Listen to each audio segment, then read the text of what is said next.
नमस्कार, क्रांती रेसिपीजमध्ये आपलं स्वागत आहे। आज मी आपल्याला दाखवणार आहे पालक पनीर कसे बनवायचे। हे पालकाची मी 2 जोडी घेतले, स्वच्छ डंठल वगैरे काढून स्वच्छ धुवून घेतले आणि इथे पाणी उकळायला ठेवलंय। पाणी उकळलंय। आता हे धुतलेले पालक त्याच्यामध्ये आपल्याला टाकायचे आणि ते थोडेसे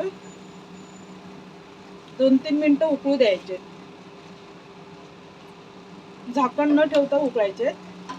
आता तुम्हाला मी दाखवते त्याच्यासाठी साहित्य काय काय घेतलंय। हे आहेत पनीर, कोथिंबीर, कांदा, फोडणीसाठी कढीपत्ता, टोमॅटो। हे कांदा आणि टोमॅटो पूर्ण बारीक चिरून घ्यायचं आणि इथे फोडणीसाठी मी 4 लसूण आणि मिरची घेतली आणि इथे वाटण्यासाठी मिरची, अद्रक आणि लसूण घेतले। हे पालक शिजले की मग आपण बाकीची प्रोसिजर करायची। आता मी हे पनीर काय करणार आहे, फक्त थोडेसे हळद मीठ लावून फ्राय करणार ह्या कढईमध्ये। तोपर्यंत पालक उकळेल, बाकीचं दाखवते।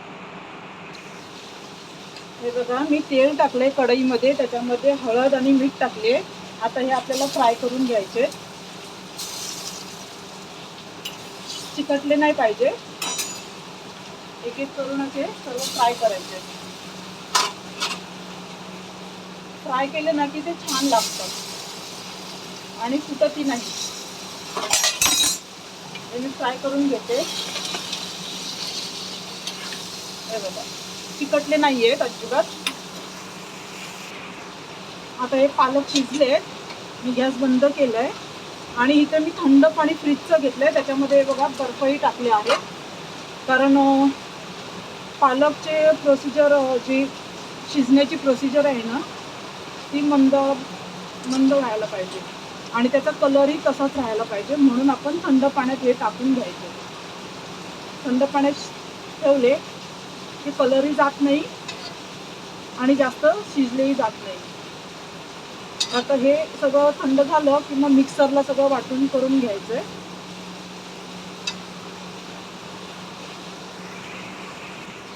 आता हे मी मिक्सरला वाटणार आहे, त्याचं पाणी पूर्ण पिळून घ्यायचंय। हे मिक्सरला लावायचं पूर्ण आणि त्याच्यामध्ये हे जे आपण वाटण्यासाठी मिरच्या, अद्रक, लसूण ठेवली होती ती पण याच्यामध्ये टाकायचे। थोडी कोथिंबीर टाकायची, वरती पण टाकण्यासाठी कोथिंबीर ठेवली आहे थोडीशी। आता हे वाटण मी करून घेते, मग आपण बाकीचं करूया। थोडं यामध्ये जिरं टाकते वाटणाला, फोडणीला पण जिरं टाकणारच आहे वाटून घेऊन। पाहू शकता आपली ही प्युरी तयार झाली आहे। पातेलं गरम करायला ठेवलंय, त्याच्यामध्ये आता मी तेल टाकते। तुम्हाला जर क्रीम, दही किंवा मलाई टाकायची असेल तर ती टाकू शकता। मी याच्यामध्ये त्यापैकी काहीच टाकलेलं नाहीये, काजूची पेस्ट पण नाही टाकली। नॉर्मली आपण जे बनवतो तसंच करणार आहे। प्रथम ह्याच्यामध्ये आपल्याला जिरं टाकायचं आहे, तेल तडतडीत झालं की।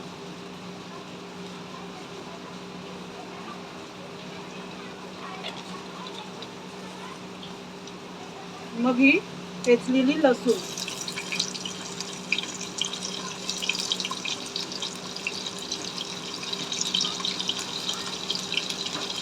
कढीपत्ता आणि ह्या फोडणीसाठी ठेवलेल्या मिरच्या, ह्या आता तांबूस होईपर्यंत परतायचं।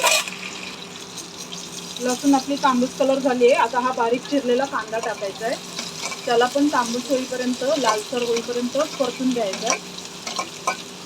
त्यानंतर आपल्याला टोमॅटो टाकायचा आहे। कांदा 2 मीडियम साईजचे घेतलेले आहेत, टोमॅटो पण 2 घेतलेले आहेत। आता इथे टोमॅटो बारीक चिरलेला तोही टाकून घ्यायचा आहे आणि पूर्णपणे तो सॉफ्ट होईपर्यंत आपल्याला परतायचं आहे। त्यासाठी आपल्याला थोडंसं मीठ टाकायचं आहे। मीठ आपण आधी त्याच्यामध्ये पण टाकलं आहे, पनीरमध्ये आणि पालकमध्ये, तर त्या अंदाजे आपल्याला मीठ टाकायचं आहे। हे बघा, आता ह्याला मी परतच राहणार आहे पूर्ण सॉफ्ट होईपर्यंत, तेल सुटेपर्यंत. आता कांदा टोमॅटो पूर्णपणे मॅश झाला आहे. आता ही प्युरी टाकायची पालकची. बघा त्याचा कलर ही जसाच्या तसा आहे. तर ही आपण इकडे पूर्ण परतून घ्यायचे. पालक आपला ऑलरेडी शिजवलेला आहे, त्यामुळे जास्त शिजवण्याची गरज नाहीये. थोडं परतायचं आहे फक्त आपल्याला. 5-10 मिनिटं आपल्याला हे प्रोसिजर करायचे. त्यानंतर मी पालक टाकणार आहे, सॉरी पनीर टाकणार आहे. त्यामध्ये मी ही कसुरी मेथी हातावर चोळून अशी टाकणार आहे, त्याने फ्लेवर छान येतो. आता मी थोडा वेळ याला झाकण मारून शिजवून घेते. इथे मी वरण पण बनवायला घेतलं, फोडणी दिली त्याला. आता हे पनीर आपल्याला पालकमध्ये टाकायचे.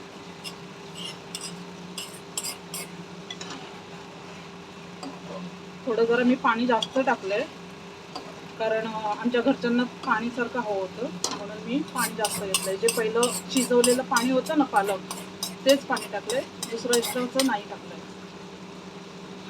सुगंधही छान येतोय, अप्रतिम. आता फक्त याला 2 मिनिटं मी शिजू देते. वरण ही आता होतंय, मग स्वयंपाक माझा ओके, राईस झालेला आहे. चला तर मग आपलं वरण ही झालंय, पालक पनीर ही झालंय.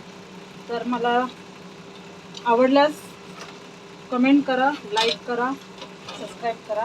धन्यवाद. तुमची क्रांती. बाय.